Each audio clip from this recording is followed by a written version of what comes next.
అందరికీ నమస్తే. నేను డిఎంఆర్ మాట్లాడుతున్నాను.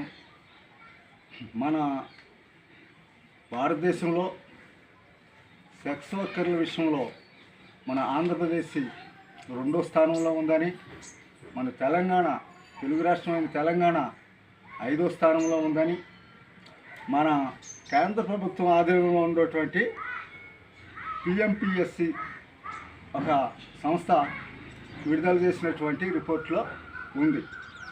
అంటే దీన్ని ఏమంటారంటే mega metric mapping and population size estimation అంటారు ఈ సంస్థని. ఈ సంస్థ లెక్కల ప్రకారం మరి ఆంధ్రప్రదేశ్ అయితే 12%తోనూ రెండో స్థానం, తెలంగాణ అయితే 7.6%తో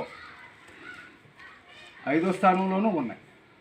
ఈ విషయాలే కాకుండా ఇంకా కర్ణాటక విషయం వచ్చేటప్పటికి 15.4%తో ప్రథమ స్థానంలో ఉంది.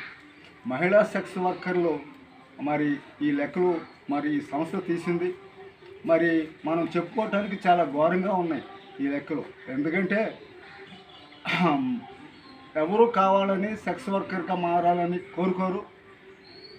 అలా కోరుకున్నారు అంటే వాళ్ళ దౌర్భాగ్యం, వాళ్ళ ఆర్థిక స్థితి బాగోకపోవటమో లేకపోతే ఇంకొక బాధలో ఉంటున్నాయి. కారణాలు మనకి కొన్ని తెలుస్తూనే ఉంటాయి. ప్రభుత్వాలు కొన్ని ప్రభుత్వాలు చెప్తాయి మనకి ప్రతి పథకము, మనకి పార్టీ ఫీలింగ్ లేదు, ఏమి లేదు, అందరికీ ఇచ్చేయమని చెప్తాయి. ఇంకా ఎలాంటివి చెప్పినా సరే గ్రామాల్లో ఇవాళకి కూడా రేషన్ కార్డు అందిన వాళ్ళు ఉంటున్నారు, తర్వాత హెల్త్ కార్డు అందిన వాళ్ళు ఉంటున్నారు. మరి ఇంకా మరి ఈ చాలా పథకాలు అందరి దగ్గరికి వెళ్ళకపోవటం అనేది మనకు లోటుగా కనిపిస్తుంది. దీనికి చాలా కారణాలు ఉన్నాయి.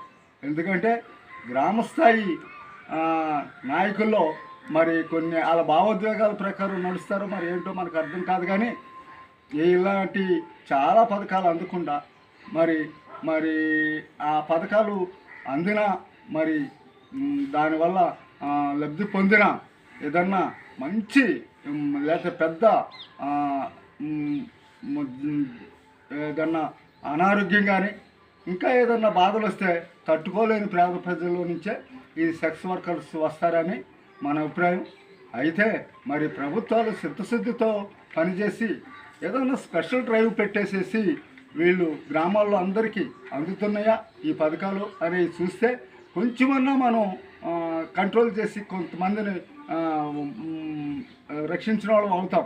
అయితే వీళ్ళకి ఈ సెక్స్ వర్కర్కి కొంచెం మనం స్పెషల్గా ఏదన్నా ఆర్థిక సాయం కానీ ఏదైనా పథకం ప్రకటించేసేసి చేస్తే మరి వాళ్ళు అలాంటి రుచుల నుంచి బయటపడతారనేది మన ఉద్దేశం. మరి ప్రభుత్వాలు ఈ దిశగా ప్రయాణం చేసి కొంచెం మంచి నిర్ణయాలు తీసుకుంటారని మనం ఆశిస్తున్నాం. మరి నేను మీ అందరికీ తెలుసు డిఎంఆర్. నాకు మరి నా ఛానల్కి మీరు అందరూ కూడా మంచి సపోర్ట్ ఇస్తారని నమ్ముతూ ముగిస్తున్నాను.